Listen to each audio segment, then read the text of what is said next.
Amém? Amém. João capítulo 3, versículo 16. Amém?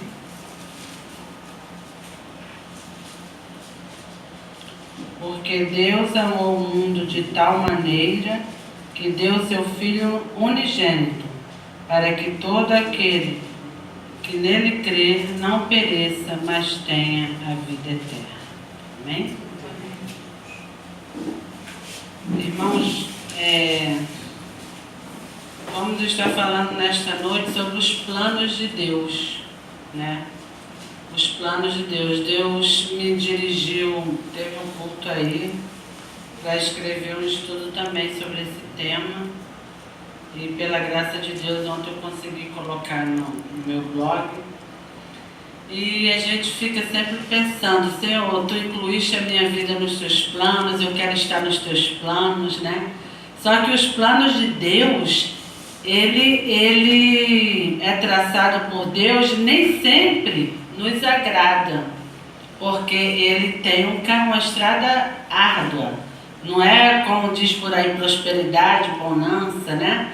Também temos, sim, claro, mas Deus nos prova nesse plano que Ele traçou para nós.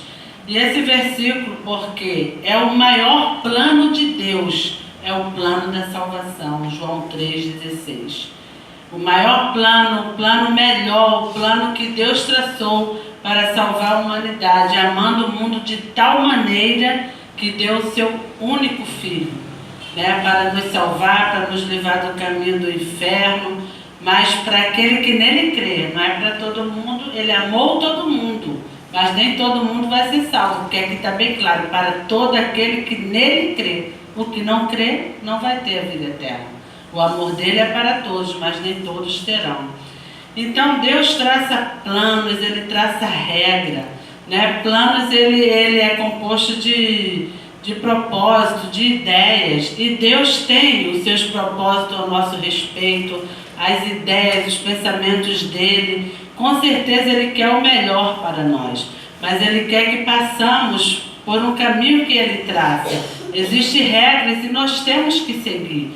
Quando queremos seguir os nossos próprios planos, os nossos próprios caminhos, Deus não está nisso, porque é Ele que traça, é Ele que é o oleiro, nós somos os vasos, né? Os vasos vai dizer para o oleiro como você vai ser feito? Não. Ele que determina todas as coisas.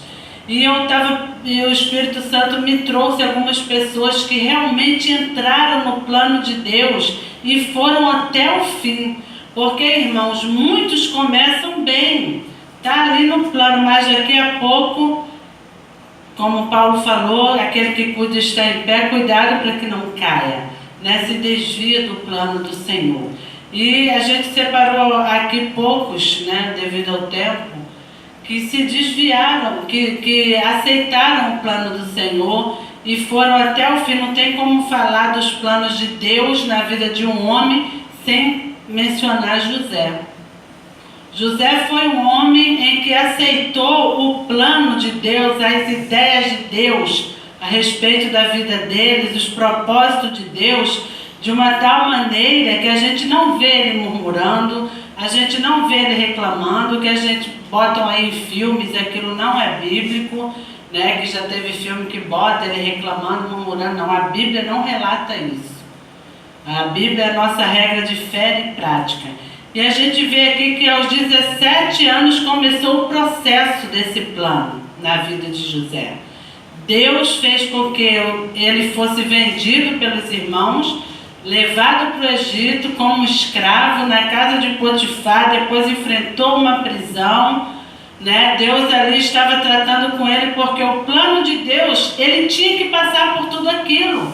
Não adianta dizer: mas para que José foi abrir a boca? José falou demais. Ele não falou demais porque era propósito de Deus que ele fosse vendido pelos irmãos e chegasse até lá. É como Jesus falou quando pediu para lavar os pés dos discípulos: o que eu faço, vocês não sabem agora, mas vai saber depois. Né? E foi assim na vida de José.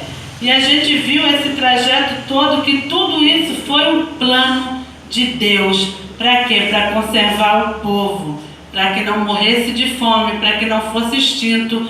Deus tratou assim com José, e José foi incluído nos planos de Deus e foi até o final, glorificando ao Senhor. É isso que nós temos que entender. Senhor, eu estou nos teus planos. Meu Pai, eu quero ir até o fim, mas se em algum momento você viu que você deu uma vacilada, não desista. Volte, porque Ele é o autor dos planos, Ele que cria. Se Ele não quiser mais contar contigo naquele, Ele traça um novo plano, mas não fique fora dos planos de Deus. Porque os planos dEle é para glorificar o nome dEle e também para nos abençoar. E a gente viu que ali naquele lugar Ele mesmo declara, abre rapidamente a tua Bíblia, no livro de Gênesis 45, do 5 ao 8, olha o que José fala. Agora, pois, não vos entristeçais, nem vos pese os vossos olhos por me haverdes vendido para cá, porque para a conservação da vida Deus me enviou diante da vossa face, porque já houve 2 anos de fome, 2 anos de fome no meio da terra, e ainda restam 5 anos, em que não haverá lavoura nem cega, pelo que Deus me enviou diante da vossa face, para conservar vossa sucessão na terra, e para guardar-vos em vida por um grande livramento. Assim não foste vós que me enviaste para cá, senão Deus, que me tem posto por pai de Faraó e por senhor de toda a casa e como regente em toda a terra do Egito. Irmãos, ele estava consciente, o plano de Deus foi revelado para ele. Senhor, eu passei por tudo isso porque tu queria que acontecesse isto. Ele entendeu. Irmãos, nós temos que entender o mover e o trabalhar do nosso Deus. Se está acontecendo algo, se você está no caminho, é para que você siga, não desista e o nome do Senhor venha a ser glorificado. Mas realmente, irmãos, já não tem mais crente, né, como antigamente. Qualquer coisa é murmuração, qualquer coisa é querendo saber que Deus tu é meu Pai, porque não passe pelos planos do Senhor, glorificando o nome dEle. É isso que nós temos que fazer. E a gente viu ali que José reconheceu que ser invejado pelos irmãos, odiado, ser vendido, passar por Potifar, ser caluniado naquela casa, ir para uma prisão e por fim Deus o exaltou como governador, que era para a honra e glória do Senhor e para que Deus conservasse a vida daquele povo. Então não murmure, não reclame. Este propósito de Deus, se você não sabe ainda, você saberá. Mas se você for até o final, até o final Deus vai revelar. E a gente viu que José estava consciente dos planos de Deus a respeito da vida dele. A gente vê outra pessoa aqui, né, que foi fantástico. Eu estava lendo outro dia sobre ela. E a Esther, foi fantástico aquele plano que Deus traçou. A rainha Vasti se rebelou contra o rei, não quis ir ao banquete. Foi necessário que acontecesse esse processo todo para que o rei a destituísse e pudesse casar novamente. Para quê? Para que Esther fosse rainha também tinha um propósito. Ela estava ali para que, mais uma vez, aquele povo fosse conservado em vida. Porque o propósito do diabo era destruir, né, aquela nação. E a gente viu que Esther ali aceitou o plano de Deus, colocou a vida dela em risco. Né? A prova foi até a presença do rei, podendo ser morta, porque se ele não apontasse o cetro para ela, ela poderia morrer. Mas ela foi e não temeu para cumprir o chamado de Deus, para que levasse adiante o plano de Deus para a conservação daquelas vidas. Irmãos, vamos a cada dia pedir ao Senhor: Senhor, me ajuda a me enquadrar nos teus planos. Glória a Deus. Me ajuda, Senhor, eu quero estar nos teus planos, eu não quero estar nos meus, porque o meu é falho, porque o meu não me leva a lugar algum, porque o meu é enganoso, porque o meu eu acho que é bom, mas não é. Os teus planos são perfeitos, como é a vontade dele, boa, perfeita e agradável. outro servo, né, que passou por um trajeto árduo, que foi Jó. O plano de Deus na vida de Jó incluía a perda, incluiu chagas na vida dele, incluiu murmuração da mulher, abandono dos amigos, incluiu tantas coisas, irmãos, que o ímpio pode pensar, por que Deus faz isso? Porque Deus tem um propósito, um plano. Deus queria mostrar com esse exemplo de Jó que ainda existe homens e mulheres que são fiéis, que ainda existe homens e mulheres que o amam não pelos bens materiais, não pelas coisas que tem, porque ele perdeu tudo materialmente, irmãos. E o pior de tudo, perdeu os filhos. E mesmo assim, ele louvou e exaltou o nome do Senhor e não desanimou. Claro, passou por momentos de angústia, de tristeza, desejou não ter nascido, mas ele não blasfemou contra Deus. Ele, em momento algum, ele dá uma palavra de blasfêmia contra Deus, porque ele era um ser humano. Claro que ele sentiu tudo aquilo, mas Deus traçou esse plano para a vida de Jó. Foi necessário ele passar por isso. Então, irmãos, não murmure. Há necessidade de você passar por certas coisas, porque somente Deus nos conhece verdadeiramente. Muitas vezes nós precisamos ser lapidados, nós precisamos ser quebrados, ser feitos de novo, para que o nosso eu morra, para que o nosso eu não apareça e somente o Senhor apareça na nossa vida. E Ele sabe como tratar com cada um de nós. E tinha vários homens, né, ainda pessoas chamadas por Deus que levaram o plano de Deus até o fim, o propósito de Deus, as ideias de Deus, o que Deus tinha traçado a respeito daquela vida. Mas também tem aqueles que tiveram o seu chamado, a sua oportunidade e desprezaram entrar pelos planos do Senhor. Porque, irmãos, Deus, Ele não nos obriga a nada. Nós temos o livre-arbítrio. Uma vez uma irmã falou aqui, e eu não esqueci isso, que todas as regras de Deus, todos os mandamentos de Deus é para o nosso bem. Quando Deus diz não matarás, é porque se a gente matar, a gente vai nos prejudicar. O que acontece com quem mata? Vai preso. Se você parar para pensar, todos os mandamentos é Deus nos guardando. Não faça aquilo para que você não sofra, para que você não passe por punição, como está lá em Deuteronômio 28, as bênçãos e maldições. Você vê as maldições pela desobediência e as bênçãos pela obediência. Então Deus, Ele quer o nosso bem. Por mais que Ele nos prove, por mais que muitas das vezes passamos por aflição, Ele não desampara os que confiam nele. Ele conhece aqueles que conhecem o nome dele, aqueles que temem o nome dele. E eu estava meditando sobre a vida de Saul. Irmãos, foi fantástico, foi tremendo, foi glorioso o chamado de Deus na vida daquele homem. Leiam depois quem não leu ainda.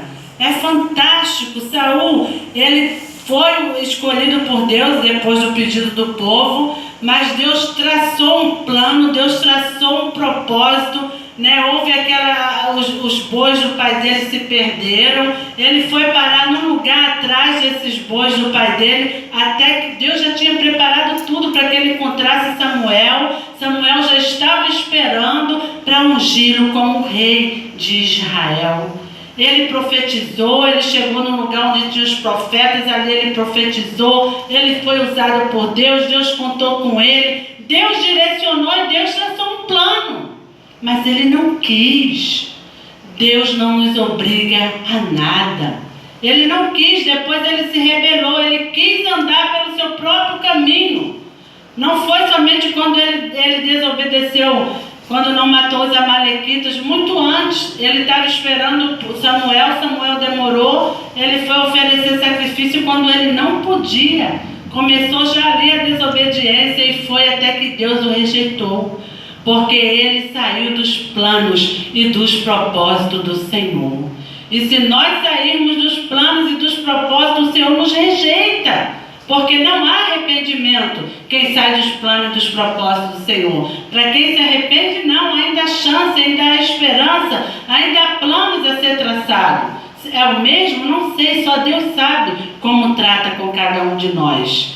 E ali a gente vê uma coisa terrível, entrou, consultou feiticeiro, né? Entrou por um caminho terrível de inveja, querendo matar Davi. O Espírito de Deus se ausentou dele, Davi ia tocar harpa para que aqueles espíritos malignos fugissem. Por quê? Porque ele quis andar pelo seu caminho.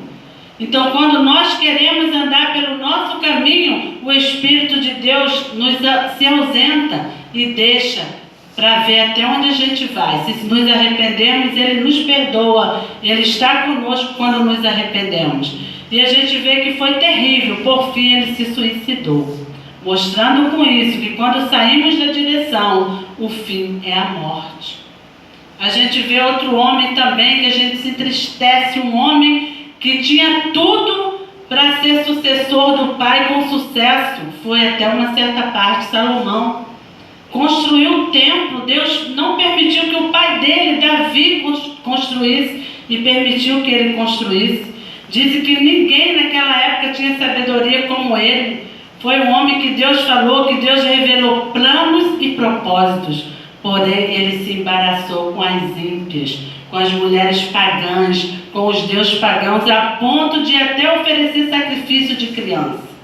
E isso aborreceu muito ao Senhor. Ele traçou o seu próprio plano e saiu dos planos que Deus tinha traçado. E qual foi o fim dele? A Bíblia não mostra ele se arrependendo.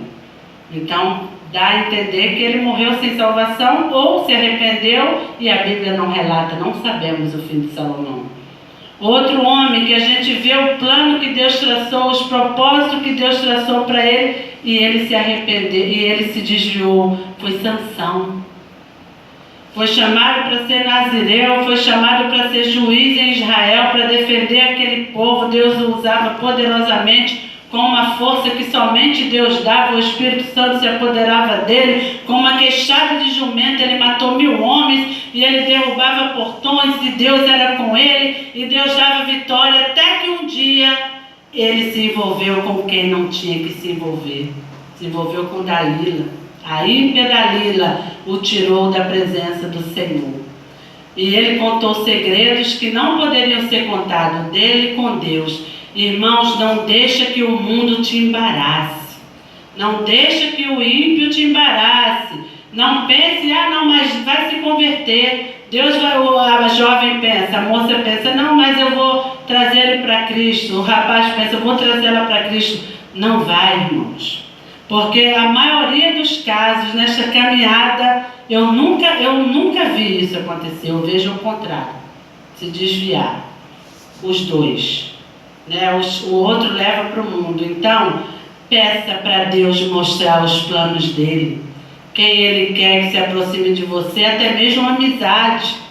Peça para Deus te mostrar, Senhor, eu quero para a minha vida tudo que está nos teus planos. Eu não quero para a minha vida embaraço, eu não quero para a minha vida nada que venha dos planos do diabo, porque Satanás, ele arquiteta planos todos os dias para nos fazer errar o alvo. Ele nos oferece os pratos, e como o pastor André já falou, ele é o maior estudioso do ser humano, porque ele precisa estudar para saber onde é fácil de nós errarmos o alvo e pecar contra o nosso Deus. Então, irmãos, qual foi o fim de Sansão? Ficou cego. Primeira coisa, perdeu a visão natural e a mesma coisa, perde a visão espiritual, porque se embaraça com o pecado e foge dos propósitos do Senhor. O fim da vida dele também foi triste, né? Ele orou, pediu a Deus misericórdia, mas ali ele morreu junto com aquele pessoal todo. E esse não era o propósito, nem o plano que Deus traçou para a vida dele. Ele escolheu o seu próprio caminho. Então, de que se queixe, pois, o homem vivente? Queixe-se do seu próprio pecado. Lamentações 3:39. Então, ainda há tempo de refletirmos, de pensarmos, Senhor, eu estou nos teus planos? Quais os teus planos para a minha vida? Porque uma coisa é certa, Deus não entra em planos feitos por homens. Deus não entra. Ou nós entramos nos propósitos dele, nos planos dele, nos ideais que ele tem para nós, ou então vamos ficar fora. Ou então não vamos ver a glória de Deus e vamos ver outros atendendo esse chamado, levando a palavra até o final e o nome do Senhor sendo glorificado. Porque o plano dele para a igreja do Deus vivo é que estejamos firmes até a volta dele. O plano dele é que nós venhamos, naquele dia ouvirmos: vinde benditos de meu Pai, possuir por herança o reino que está preparado desde a fundação do mundo. Por isso que ele amou o mundo de tal maneira e quer que entremos nas regiões celestiais. Amém? Que Deus em Cristo Jesus nos abençoe com essa palavra.